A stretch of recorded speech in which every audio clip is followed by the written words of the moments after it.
Good afternoon. Forget the presents and the turkey. For a lot of us, Christmas is all about football. Most teams up and down the country are now playing their second game in 48 hours and enjoying the action with me. On Final Score this afternoon are Steve Claridge and Garth Crooks.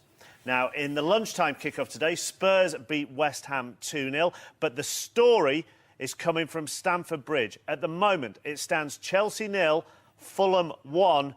David Garrido is watching this one.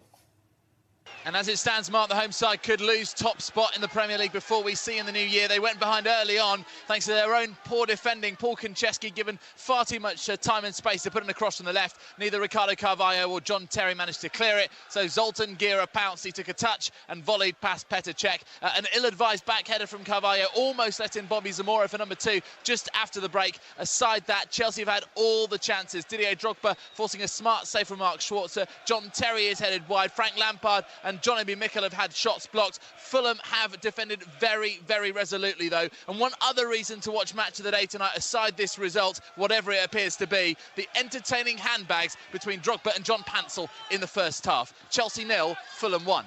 Been proper heavyweight stuff between those two. Now, the Premier League's form side are Birmingham, and they are showing why again at Stoke. Ivan Gaskell is watching this match. Yes, they could make it 11 unbeaten here at 1-0 Birmingham, well inside the last 20. Intriguing finale, I think. Stoke have failed to win any of their last 6 games against Birmingham, and this one going Birmingham's way too. Stoke, the Premier League's lowest scorers, have thrown just about everything at Joe Hart in his goal, but found a very good Hart in their way. And in a rare scramble at the other end, Birmingham have nicked a goal. Jerome in off Sorensen. Stoke 0, Birmingham 1. He may be involved in handbags with John Pansel, but Didier Drogba still knows where the goal is. David Garrido. Number 19 of the season for Drogba, who's just about to head off to the Africa Cup of Nations, and this is what Chelsea will be missing over the next month or so. Long crossfield ball by substitute Branislav Ivanovic, and Drogba was there at the far post, managed to evade the challenge of Chris Smalling and Aaron Hughes, and planted his header past Mark Schwarzer in the Fulham goal. It's Chelsea 1, Fulham 1. Now it's Blackburn against Sunderland this afternoon. The away side are 2-1 up. Here's Damien Johnson. Yes, after a bubble and squeak first half, all Christmas leftovers, the game's exploded into life. Darren Bent scored from a goalmouth scramble. Morten Gamst-Pedersen equalised almost immediately for Blackburn.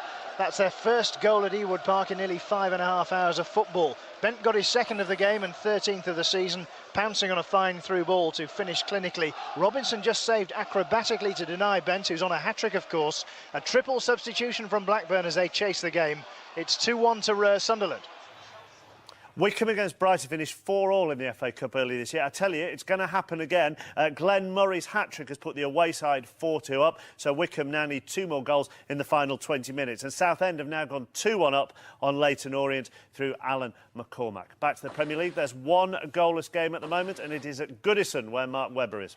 0-0, the mist over Merseyside lifted long before this game, but a dark fog still looms over Everton. Call it a combo of bad luck, bad refereeing and bad finishing, if you like, but Everton can't get the ball in the net despite a gaggle of chances. Even when Burnley's Stephen Jordan walked for a second yellow with a quarter to go, Everton looked nervous, and Burnley have had a couple of cracks. Burnley could be proud of their effort so far, Everton less so. And referee Howard Webb, well, I'll leave you to watch Match of the Day and judge for yourself. 0-0. We will get more details on the Colchester second goal from Stephen Gillespie.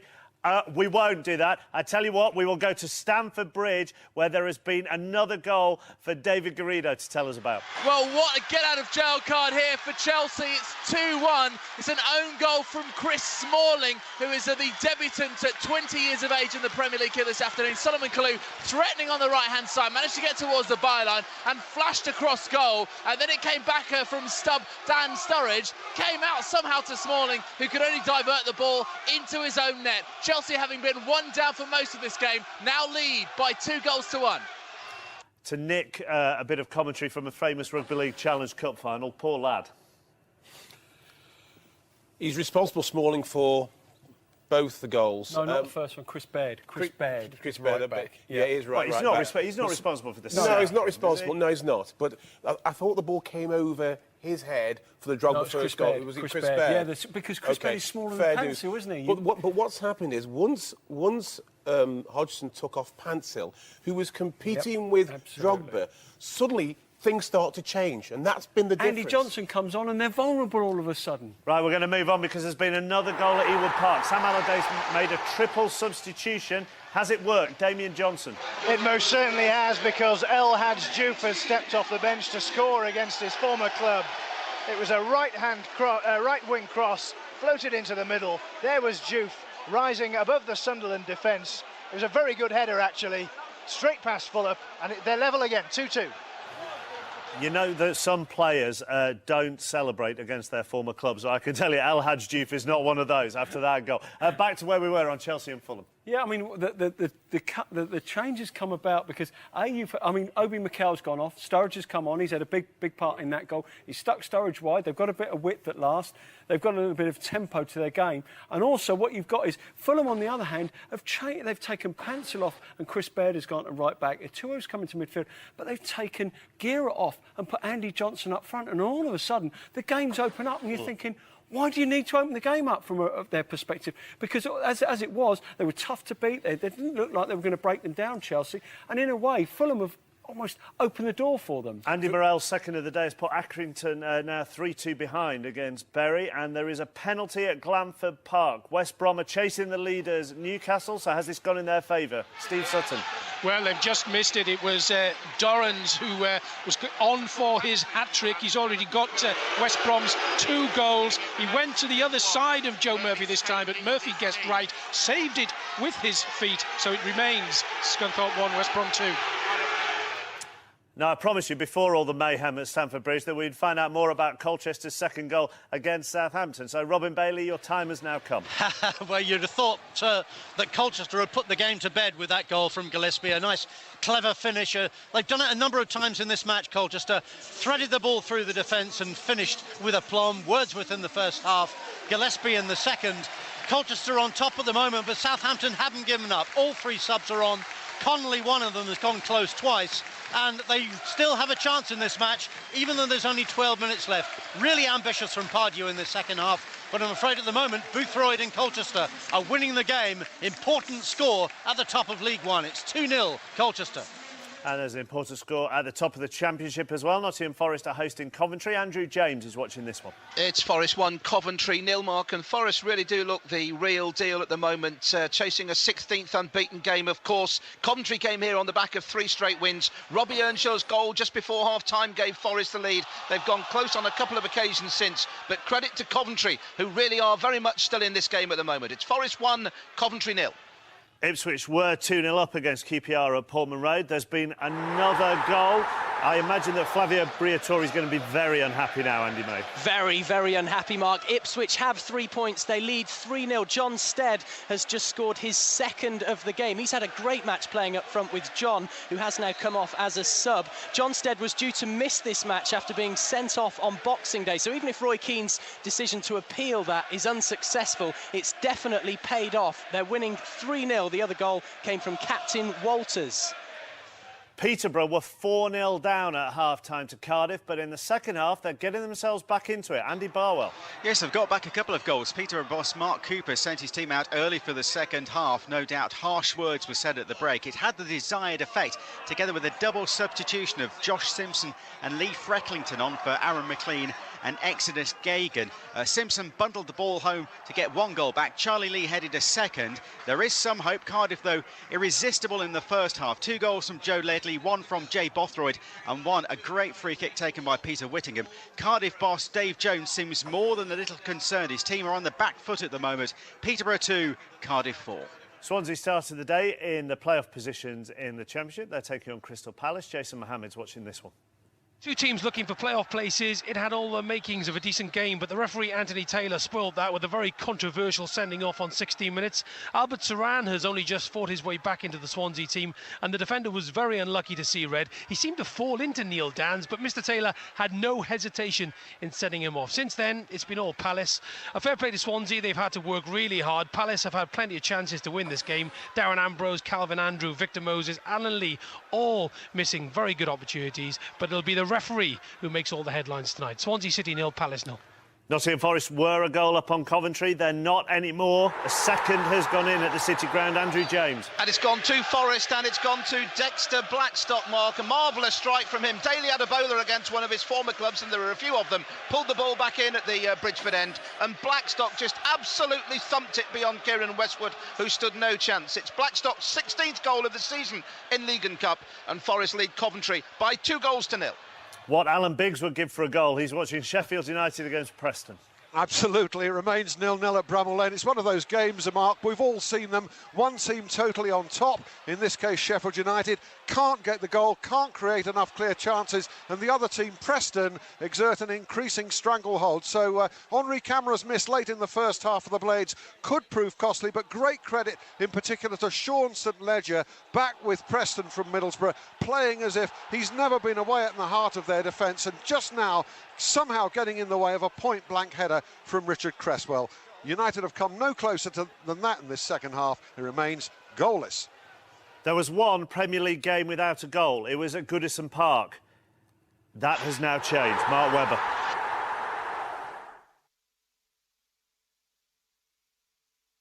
It was priceless as Vaughan tapped it in to make Everton 1, Burnley 0. A scrappy goal for a scrappy game, but I don't think that matters. Fellaini put it over. There was the left-hand shot into the goal, nearly blocked by Yakubu on his own, actually. But Vaughan has got them on the score sheet. It's 1-0 to Everton. He has waited 83 minutes to tell us about a goal, and then his microphone didn't work at the start. So James Vaughan with the goal. Garth, your views on that? Yeah, well, it was a nice link play between Pienaar and Fellaini, and it flies across the Burnley box. And I think Coyle will be very disappointed the way they defend that. They don't deal with the situation. They've worked an awful long time to get themselves in this position. With 10 men, I thought Burnley were better in defending that situation. They don't clear the danger, and they should have done. In a way, I mean, with Tim Gudgin getting injured, nobody likes to see that, but it's done them a little bit of a favour because James Vaughan has come up front. Fellaini's pushed further forward. Fellaini had a massive part in that by putting the ball into the box, the 1-2 with Pienaar. So it's given them that cutting edge that they possibly didn't have at the start of this game. Now, the lunchtime game in the Premier League was between Spurs and West Ham, and Jonathan Pearce was watching. And a Defoe whistling free kick nearly doubled the lead for the slick home side. Huddleston struck the post in the second half. Shorluka headed over as the Hammers did it. But it took until the 82nd minute before Defoe rattled Green with a drive and hammered in the rebound to complete the victory. Comfortably enough for the home side. Spurs 2, West Ham 0. Damn you, Glenn Murray. That isn't going to be 4-4 at Wickham now. Brighton are 5-2 up. That's Murray's fourth of the afternoon, 10 minutes from time. Bournemouth have equalised through Liam Feeney as well at home to Torquay. There's been another goal at Home Park. This isn't being a very good afternoon for Reading, is it, Hamish Marshall? No, it's not. Plymouth are winning this game 4-1. They'd only scored one goal in over 9 hours before today, but now they've got 4 of them, 2 of them from Alan Judge. They're on course for back-to-back festive wins. Judge's first was a penalty, his second a powerful header. Carrie Arneson with a header and Ashley Barnes from close range have got the others. Reading haven't really created enough, and they're ending a miserable year with a defeat. It's Plymouth 4, Reading 1. Barnsley haven't won an end-of-year fixture for 7 years. That could change today against Middlesbrough. Here's James Mason. It could indeed, Mark. It's Barnsley 2, Middlesbrough 1 in what has been a cracker of a game. Middlesbrough did lead at half-time through Justin Hoyt's speculative curling effort, but within 15 minutes of the restart, Barnsley had taken the lead after firstly skipper Stephen Foster headed an equaliser, then Hugo Kalachi heading a second. It's 2-1.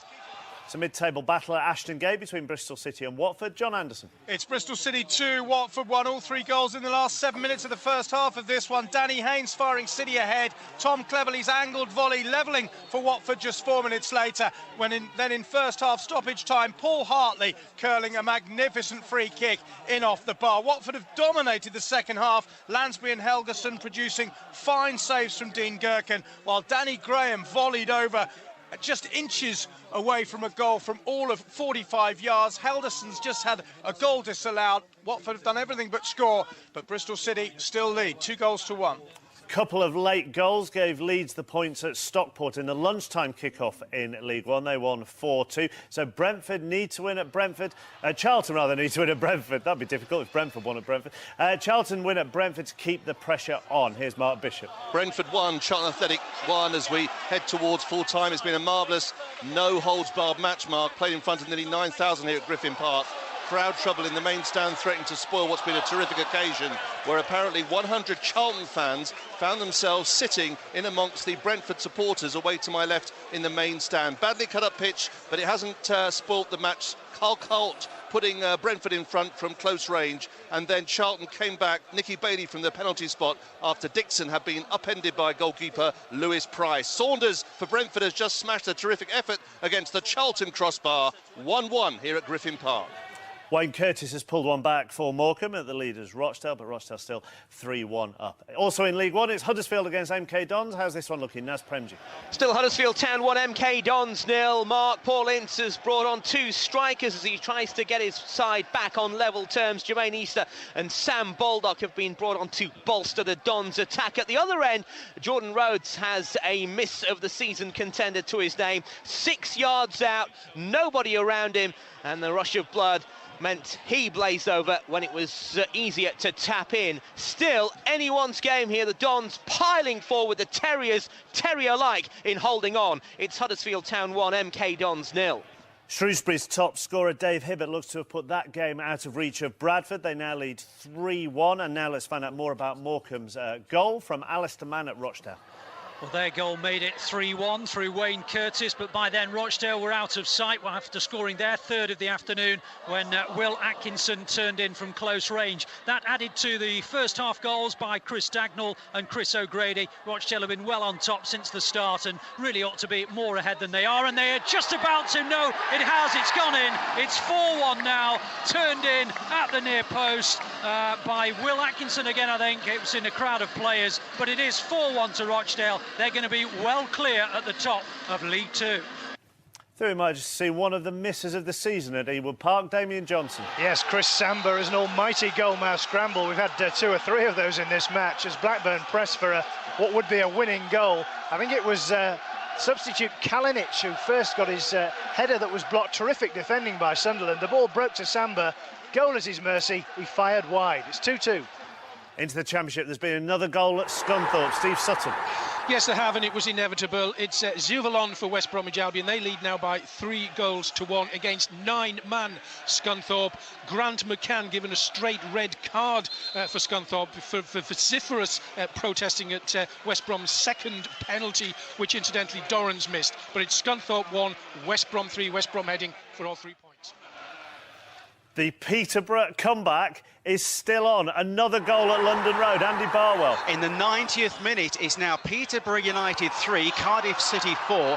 Fantastic individual skill from George Boyd. It could have set up a grandstand finish here, and we've got 5 minutes of stoppage time. The fourth official has just shown the board. 5 minutes to go.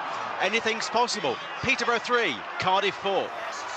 12th of the season for George Boyd. There's been another goal at the Community Stadium in Colchester. Robin Bailey. It's been a terrific match, and Colchester only 2-1 up now. Southampton have got back in it through Ricky Lambert. A penalty, Dean Hammond, the captain, brought down, and it was Ricky Lambert who scored from the penalty spot. It's so foggy here, I'm not sure if the linesman could give an offside even if it came. I only just saw the fact that Lambert scored it. It's very foggy. It's 2-1. We're into injury time. 20 for Ricky Lambert this season. Now, I spent most of the afternoon asking David Greedo if Chelsea look like they're going to get back in it, and I have to switch that and say, David, do Fulham look like they're going to get back in it? No, they don't, to be honest. I mean, Plan A was working, keeping Chelsea at bay after having gone ahead early on. Plan B, trying to find an equaliser, is not. The wind has been taken out of their sails. Chelsea look like they've got a second wind. Didier Drogba almost scored his second of the game, and Chelsea's third a few moments ago. John Obi Mikel threading the ball through. Drogba controlling, turning, and then dragging his shot wide. As it stands, though, if it stays this way, Chelsea will be top going into 2010. We're just about to go into injury time. It's Chelsea 2, Fulham 1. Into the closing stages at the Britannia as well, where Birmingham still lead Stoke by a goal to nil, but the home side will feel badly done to, won't they, Ivan? Yes, they've had their chances. Joe Hart is being watched today by Gordon Banks, incidentally, and he's made 2 saves that would have certainly have been the sort of save you might have seen Banks making all those years ago. It's helped his side on the verge of another game in their unbeaten run. It now will be 11 if they hang on, but Stoke have put them under siege, and just a sign of the pressure they're under, Jerome has just kicked the ball just about to the A50 and was booked for his troubles. It's 0-1 here. There's been a second goal at Goodison Park. So is this 3 points for Everton or a point for Burnley? Mark Webber. It's 3 points. They've come alive now. 2-0. Pina on the edge of the box. A lovely, well-taken left foot. Kubu fed him. It's happening now. 2-0. Alan Biggs has waited a long time for a goal to come at Bramall Lane, but at last he's got one. Yes, I've got one, and I can't tell you who scored it. Not precisely. Sheffield United have. That is the main detail. 1-0 against Preston. It was a swinging free kick from wide on the left by Jamie Ward. Right-footed, one of those nightmares for goalkeepers. Richard Cresswell closed in on it at the far post. May have got a touch as it came inside that far post. We'll have to sort out that later. Ward, I think, has claimed it. Sheffield United lead Preston 1-0. Blame it on the fog, Alan. Everybody else is doing this afternoon. Right, at half-time, Cardiff were 4-0 up on Peterborough. Peterborough got it back to 3-4. There were 5 minutes of injury time. Would you believe it? There has been another goal. Andy Barwell. Wow, what a game. Peterborough United 4, Cardiff City 4. The equaliser for Peterborough coming in the 3rd minute of 5 minutes of stoppage time. Substitute Josh Simpson with his 2nd goal of the game. The substitute keeper had gone forward as well. It was a long throw-in, and somehow Simpson has levelled it up. Peterborough 4, Cardiff 4. That goal, by the way, for Sheffield United was scored by Jamie Ward. You can see that's confirmed on the video printer. And Peterborough 4, Cardiff 4. This is a Cardiff side that lost to bottom of the table Plymouth on Boxing Day. You'll be able to see all the goals on the Football League show after match of the day. First game in the Premier League has finished in the 3 o'clock kickoff at Goodison. Everton left it late, but they ended up winning 2-0. Let's hear from Mark Webber.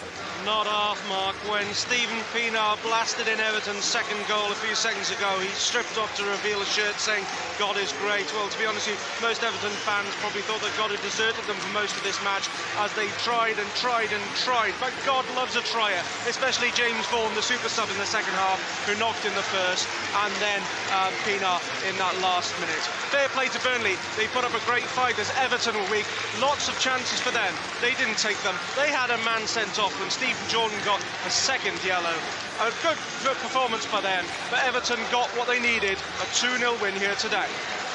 Dagenham and Redbridge have never beaten Cheltenham in League Two, and that continues. And look at that, a Brett Pitman penalty in the 90th minute has given Bournemouth a win over Torquay. I don't think I've ever seen Owen Coyle in public that angry. No, it was with the referee Howard Webb. I mean, you know, we're seeing the game and watching the commentary on the game and whatever. He didn't have a great deal to do, but what he did do, I think he got a few decisions wrong, Howard Webb, and that's what's upset Owen Coyle. But you can't argue against the sending off, can you?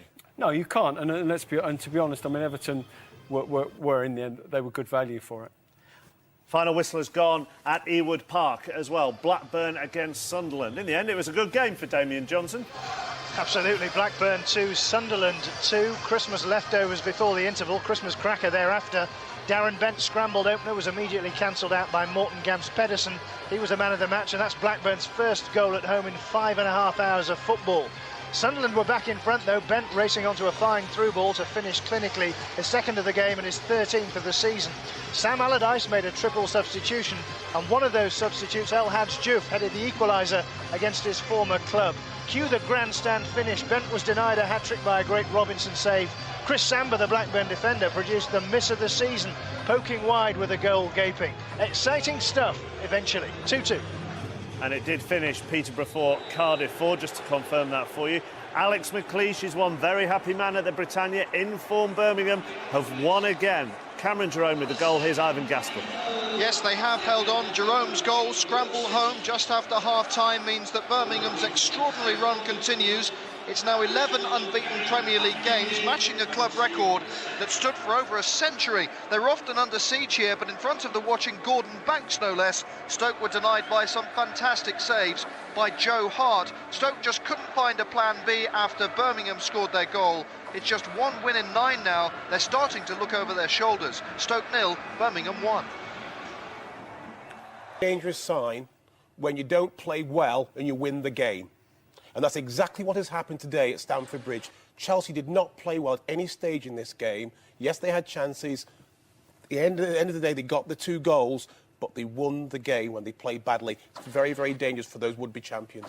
We'll talk more about Chelsea and the title race a little bit later on. As you may have seen, there was a late goal at Ashton Gate. Watford got the equaliser against Bristol City. Here's John Anderson. Yes, it finished 2-2 and they thoroughly deserved it. John Eustace scrambling in after a melee following a corner in stoppage time. Watford had trailed 2-1 at half-time. Danny Haynes firing City ahead on 38. Within 5 minutes, Tom Cleverley had splendidly volleyed the Hornets level, but with virtually last kick of the first half, Paul Hartley curled a glorious 25-yard free kick in off the bar. Watford laid siege in the second half. Helgeson and Lansbury both produced great saves from Dean Gherkin. Danny Graham volleyed inches wide from all of 45 yards. Helgeson had a goal disallowed. Malky Mackay's team thought that they were cruelly going to end up with no points, but Eustace pounced right at the death, and it finished Bristol City 2, Watford 2.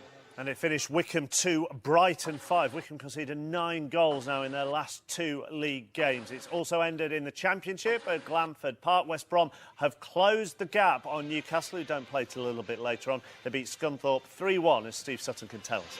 Yes, and what a quite amazing game, full of incident. West Brom looked to be cruising to an easy win after a first half they dominated and led by Graham Doran's goal midway through. But then in the second half, Scunthorpe came out of the blocks like men possessed. Rob Jones had got the equaliser within a couple of minutes of the restart. Then the referee changed the course of the game. Andrew Wright was given a second yellow card, so he was off. Shortly after that, West Brom won a penalty.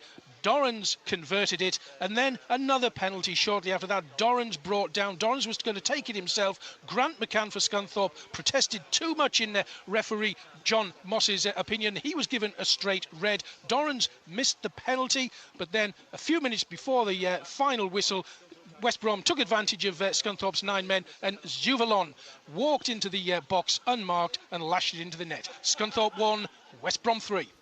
Nottingham Forest right in there as well. Their unbeaten run has been stretched to 16 games after beating Coventry. Here's Andrew James. Yes, in Coventry, of course, Mark, they came here with 3 straight wins. You could see why, but Forest were simply too strong. They went in front at the end of the first half. Robbie Earnshaw, neat finish after a good ball into him from Radi Majewski. And then Forest again, the stronger side in the second half, only marginally so. But Dexter Blackstock's strike, his 13th in the league this season, was a wonder strike when it came back to him from Adibola. Just thumped it beyond Westwood, who had no chance of making the save. Coventry tried as best they could, and they look an improved side from earlier in the season, but Forest do really look the real deal and will push West Brom and Newcastle, no doubt, all the way. Final score in front of 28,600 at the City Ground. Nottingham Forest 2, Coventry City 0.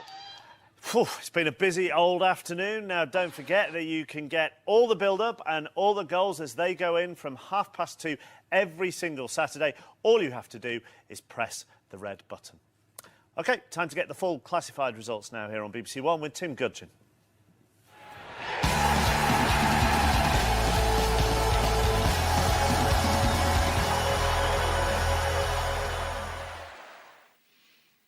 And in the Barclays Premier League, Blackburn Rovers 2, Sunderland 2, Chelsea 2, Fulham 1, Everton 2, Burnley 0, Stoke City 0, Birmingham City 1, Tottenham Hotspur 2, West Ham United 0. Wolverhampton Wanderers and Manchester City kick off at 5:30. In the Coca-Cola Championship, Barnsley 2, Middlesbrough 1. Blackpool's match with Sheffield Wednesday was 1 postponed. Bristol City 2, Watford 2. Doncaster Rovers and Leicester City was another postponement. Ipswich Town 3, Queen's Park Rangers 0. Newcastle United and Derby County kick off at 5:20. Nottingham Forest 2, Coventry City 0. Peterborough United 4, Cardiff City 4. Plymouth Argyle 4, Reading 1. Scunthorpe United 1, West Bromwich Albion 3. Sheffield United 1, Preston North End 0. Swansea City 0, Crystal Palace 0. In the Coca-Cola League 1, Brentford 1, Charlton Athletic 1. Colchester United 2, Southampton 1. Exeter City 1, Gillingham 1. Hartlepool United and Oldham Athletic was another postponement. Huddersfield Town 1, Milton Keynes Dons 0. Leyton Orient 1, Southend United 2. Millwall 2, Bristol Rovers 0. Stockport County 2, Leeds United 4. Swindon Town 3, Yeovil Town 1. Tranmere Rovers 0, Carlisle United 0. A Walsall's match with Norwich City, another postponement. Wycombe Wanderers 2, Brighton and Hove Albion 5. In League 2, Accrington Stanley 2, Bury 4. AFC Bournemouth 2, Torquay United 1.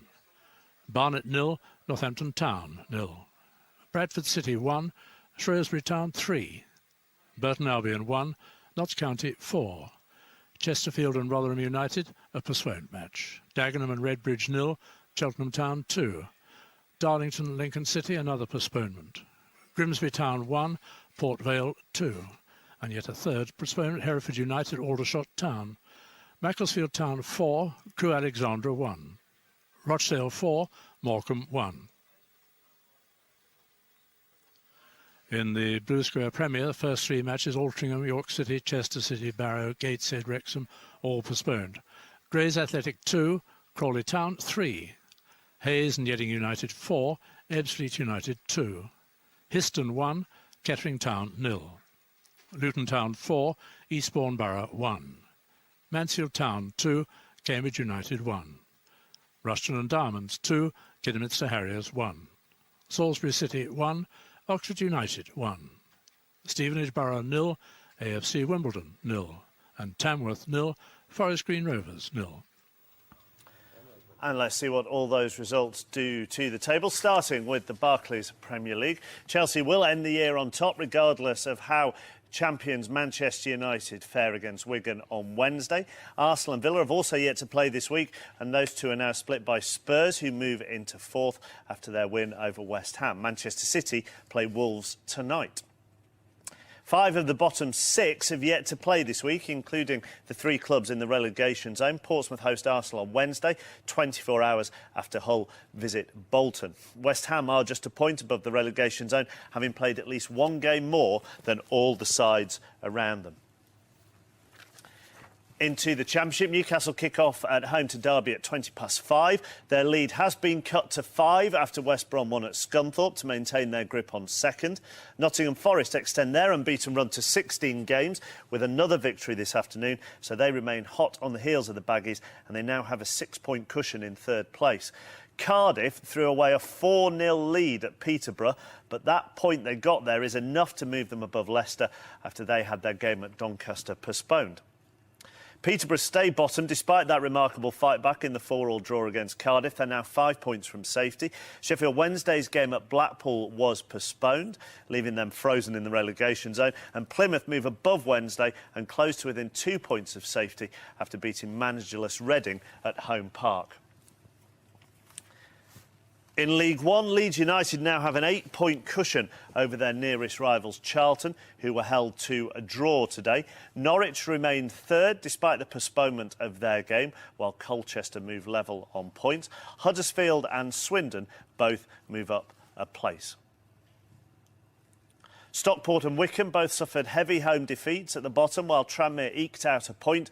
Brighton move out of the relegation zone after their win at Wycombe, ahead of Leyton Orient. Rochdale end 2009 as kings of League Two. Keith Hill's side won for a 16th time this season and maintained their 5-point advantage. Second place Bournemouth scored 5 minutes into injury time to secure a valuable 3 points and consolidate their grip on an automatic promotion place. Rotherham's game at Chesterfield was called off because of a frozen pitch, and they're now just 2 points clear of Notts County, who thumped East Midland rivals Burton. Darlington were not in action due to the weather, so they remain anchored on 8 points at the bottom, 14 away from safety. Grimsby lost at home to Port Vale and now find themselves 5 points adrift. Cheltenham won for the first time under new boss Mark Yates. Oxford United stay top of the Blue Square Premier despite drawing 1-1 at lowly Salisbury. Stevenage failed to capitalise after being held by playoff-chasing AFC Wimbledon. York weren't in action, but Mansfield won to consolidate their place in the top 5. Chester's match at home to Barrow was postponed at the bottom, so they'll end the year, much like the recent weather, in minus figures. Grays and Ebbsfleet both lost. Forest Green got a valuable point at Tamworth, but they stay in the relegation zone. Let's get the headlines from the Barclays Premier League today. Chelsea are grateful for Smalling mercies. The Fulham defender scores an own goal on his full debut to settle the derby in favour of the league leaders. Cameron Jerome is the Birmingham hero as the high-flying Blues continue to punch above their weight. It's now 11 unbeaten for Alex McLeish's side.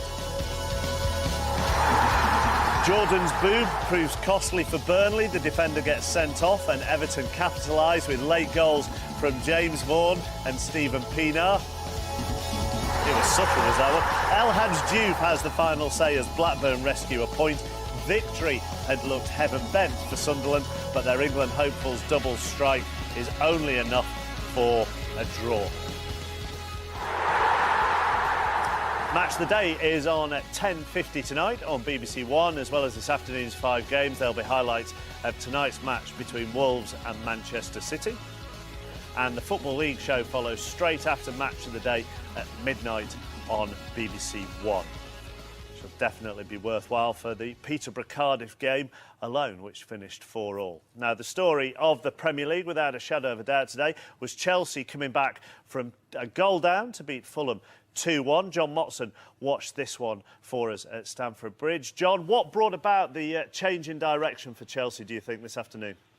Well, fortuitously, if I was to get into the tactics of the game, it would be 2 substitutions, because let me say to you, if you joined me after 70 minutes, I'd have said it was the worst I've seen Chelsea play in a very long time. Fulham were leading with an early goal by Zoltan Gera, and Chelsea just weren't penetrating. But the point was, Mark, that at that moment, Ancelotti, who, by the way, had one of his predecessors, Jose Mourinho, in the ground today watching this match, put on Ivanovic at right back in place of Paulo Ferreira. Ivanovic produced the first decent cross that Chelsea had delivered in the afternoon, and Didier Drogba headed over Mark Schwarzer.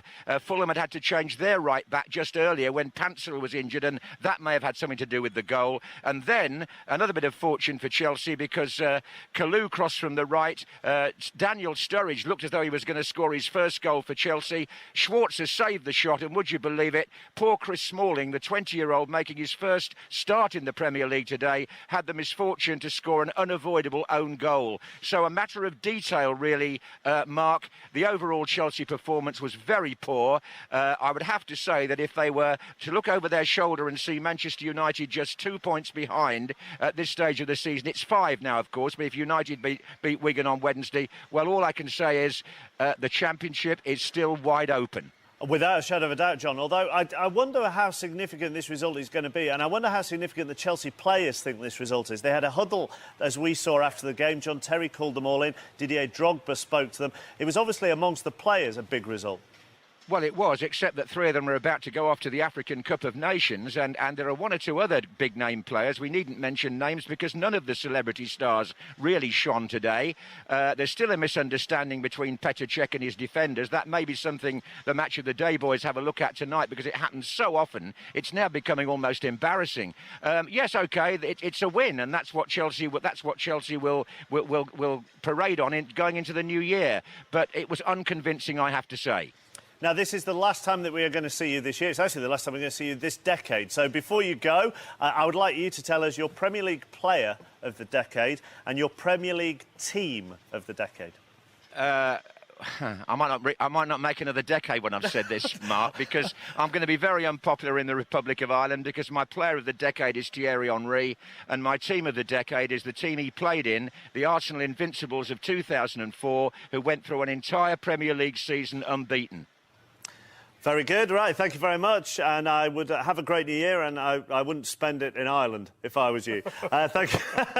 Thank you very much. You two are here. Let's talk. Premier League player of the decade, first of all, Garth. For me, Ronaldo. And I would have that team that won my United team that won the Premier League title and the Champions League in the same year. So you'd have all the usual suspects of Giggs, Scholes, Ronaldo, Everett. You'd go for them over the Invincibles of Arsenal, would you? Well, I just think that, great teams win great prizes, and that United side was a pretty impressive team, and Ronaldo, super 40 goals. And you're a Spurs and I was going to say, great Spurs players don't give any credit to Arsenal, so that's the I couldn't possibly comment. Not at all. Steve? I've got to go for the Invincibles yet. Well, I mean, we were asked before the programme, and I said them, so I'm just following in John's footsteps. I don't think you can look past them. To do what they did is an outstanding achievement. And I'm going to go for Steven Gerrard. I cannot get the FA Cup against West Ham, the Champions League out of my mind, and just the way he performs week in, week out. OK, right, Steven Gerrard for you. And we will now get our first post-match reaction from the 3 o'clock Premier League game. Steve Bruce's Sunderland were at Blackburn. It finished 2-2. Let's hear from him. Well, Stevie, what's your reaction to that? Well, I've got to be delighted with the point, with the problems we've got and the injuries and suspensions we've got, to come here without 9 players, senior players. But I was delighted for the ones who've waited for the chance. You know, the young kid making his debut in the middle of the park. So overall, we're delighted. Bit disappointed because we've got in front and then, you know, we just didn't defend. But it's very difficult to come here. They throw all sorts in their box. But overall, I'm happy to go away with the point, even though when you've took the lead twice away from home, we haven't been able to see anything out, you know, lately. But we'll keep plodding away. How do you explain a game of 2 extraordinary halves? The first half was utterly forgettable. The second half was mesmerising. The first half was possibly the worst game of football I think I've seen. But the one thing you've got to do against, as I said, against Blackburn is defend properly. They put it in your box from every angle. The goalkeeper takes everything, drops it on a sixpence, and you have to defend it. They ask you questions. Typical Sam team, ask you questions all day. Second half, I think the fatigue sets in a little bit. 2 games in 48 hours is ridiculous. And then once you are fatigued, you do then lose concentration. Concentration becomes a bit of tiredness creeps in, but it does make for an unbelievable spectacle where Sam could make probably 3 substitutions and freshen it. You know, I'm looking behind me today and I've got a bench full of kids, you know. But overall, very, very pleased with the togetherness and the spirit of them. To come away, we've done great. When he said it was the worst game of football he'd ever seen in the first half, 3 heads in the studio went, yeah, we agree with that. As far as the second half is concerned, it was very exciting, but is his point quite valid? 2 games in 48 hours, you are going to get goals in the second half because they're shattered. Yeah, of course, and we saw the benefit of having big squads, isn't it? This is what we've always said going into this sort of period when the games come thick and fast. The big squad, we saw it earlier on with Tottenham. They were able to make 3 or 4 changes. They reap the benefits of that. And I think he makes a good point. The funny thing is almost a catch-22 because it was such a poor first half, but they defended quite well. Second half didn't defend quite so well, but it was a great second half. And he'll be happy with the point because Blackburn, as I say, I've got a fantastic home record under Sam. And Sunderland's away form hasn't been great this season. So if you'd said to me before the game, would he settle for that? I think with the injuries and the team that he's got out there, I think he'd have said yes. Birmingham, as I look at the league table just here in front of me, are 2 points ahead of Liverpool, and they are level on points with Manchester City. Another win for Alex McLeish's men today. Here he is with Martin Fisher.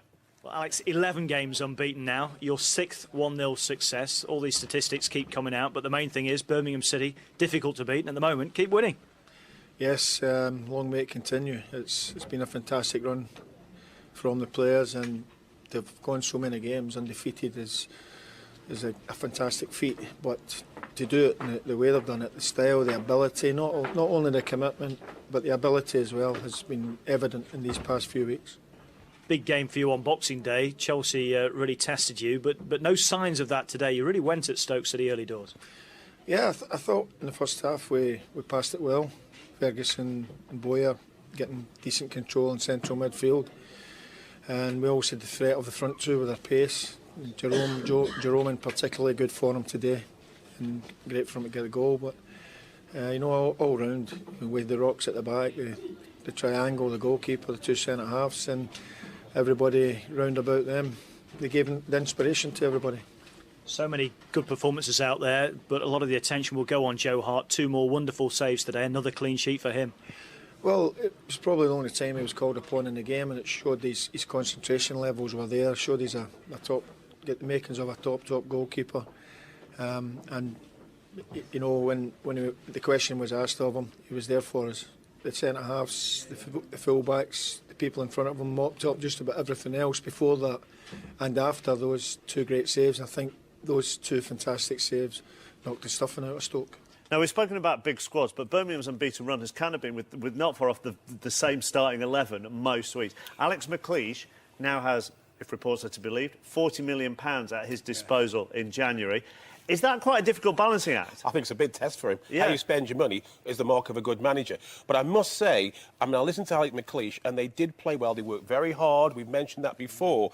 But the turning point for me in the game between Birmingham and Stoke was what I thought was a clear penalty. Stephen Carr, the Birmingham captain, pulls Robert Huth down to the ground. The referee seems obscure, can't quite see it, but there's no doubt in my mind, you see it on Match of the Day tonight, clear-cut penalty, turning point. He isn't going to spend this money willy-nilly, though, is he? Well, this is a good point, because he was asked this last week, and they put in a real shift again against Chelsea, and then again today. And the problem is, he's upsetting that balance because he's got a team. He has a real unit there that works so hard for each other. Now, if he brings a big money signing in, that big money signing comes in, doesn't pull his weight work-wise, you'll split the dressing room, you'll start to get divides. He's got a really tight-knit squad, and he's not going to want to, in any way, put that in danger. So it's a fine balancing act for Alex McLeish. I mean, he's going to have to go a long way to buy someone who's going to come and add to a team that's unbeaten in 11 games so far. They're going very, very well. Al Robinho, be very careful. Oh, yeah. Be very careful. Oh. Yeah. You're not advocating he buys Robinho, are you? No, I'm not. Stays away from him as far as possible. Just dropping into the Championship, the late game in that league today is at St James's Park.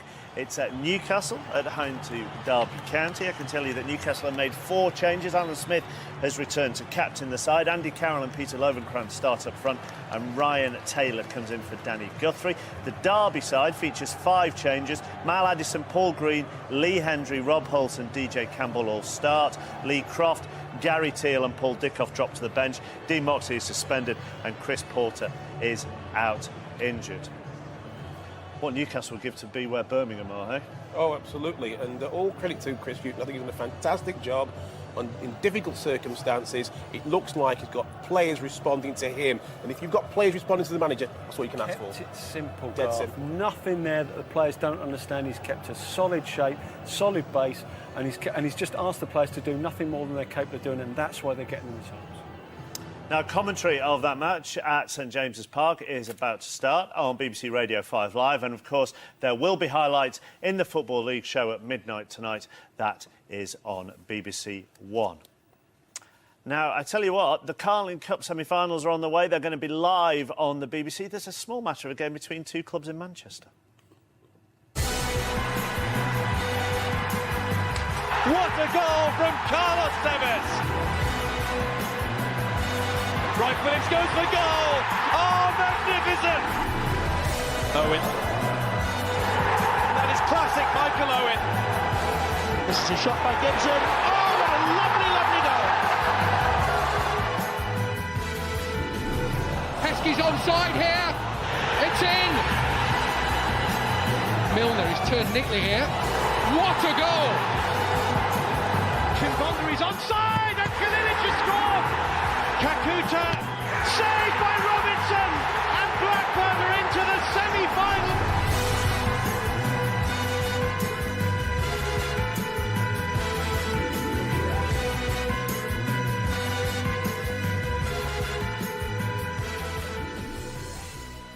Live football on the way then on the BBC. Back to today's Premier League games. It finished Chelsea 2, Fulham 1. Let's get Roy Hodgson's reaction to his side's defeat from David Garrido. Roy, you must be absolutely devastated not to get something at least from that game. Yeah, it was a great effort from the players. I mean, obviously Chelsea had a lot of the ball, so we were forced to defend for a long period of time. But of course, that also happens sometimes when you take the lead. We took the lead so early that when you're actually leading, you do tend, I think, subconsciously to know you've got something to hold on to and to work hard to do that.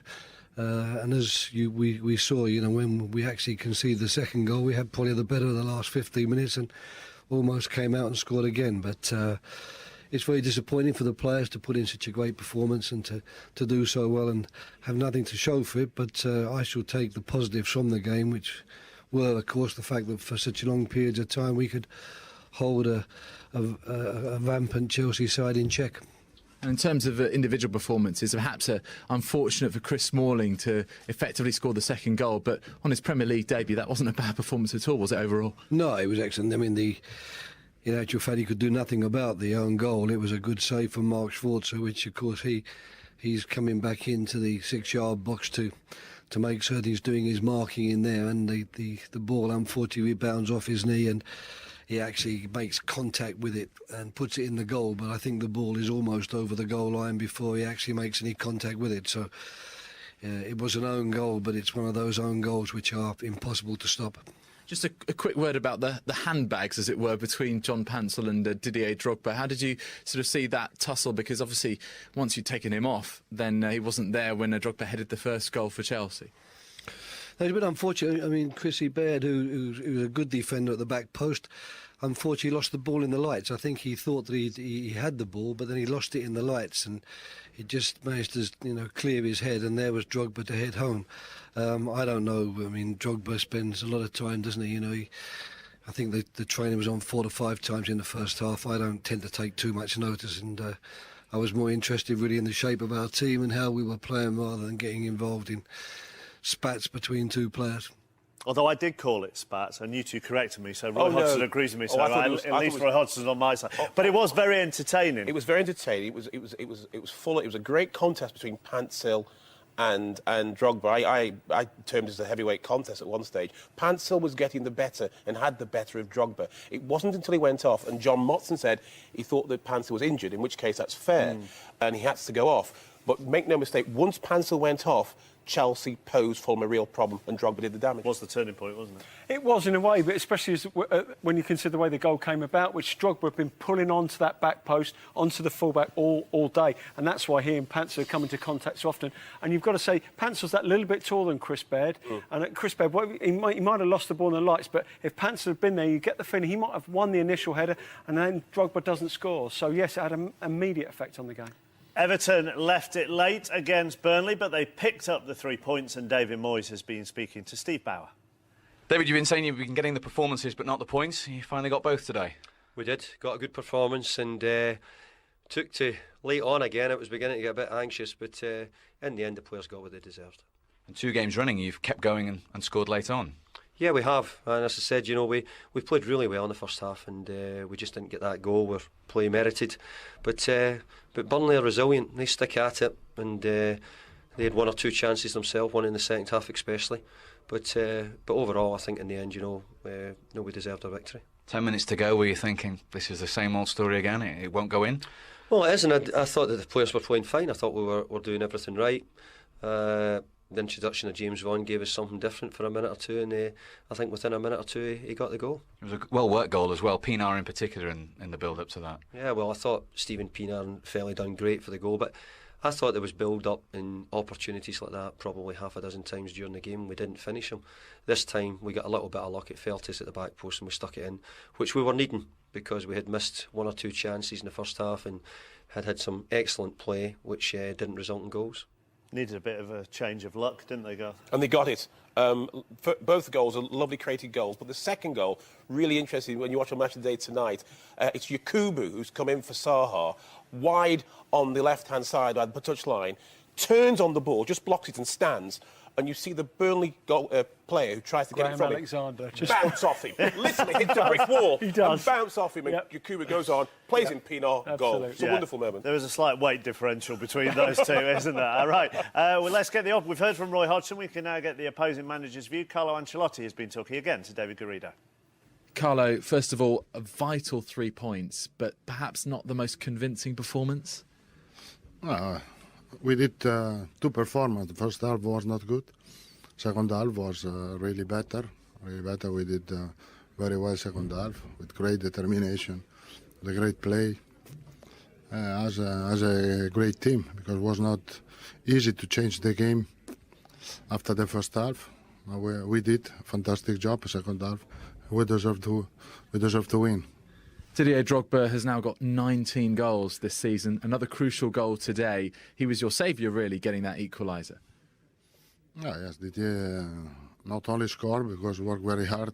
Second half gave strength for the team, and I think that was important second half for him. Not only for yourself, but also for the team. It will be a big miss for them, Didier Drogba, won't it? I mean, I watched them take on Portsmouth, and he didn't play in that game, and they just lacked a lot of energy without him. They lacked work rate without him, as well as his cutting goals. edge. Yeah, absolutely. As I said before, he's their plan B, isn't it? When all things are struggling, you put the ball in. And Ivanovic, it was a decent cross, but no more than that, and he's made it into something that it probably wasn't. And that's what he gives you. And also, I mean, summertimes, 19 goals before Christmas. He's dug them out of some holes already. They will miss him, undoubtedly. To be fair, you know, I've watched Didier a long time. I've been a long admirer of him. It's such a shame he goes down to ground so easy. And Roy Hodgson said in his interview, he looked like he was wearing trainers at times. Yeah. The point he's making is he's going to ground.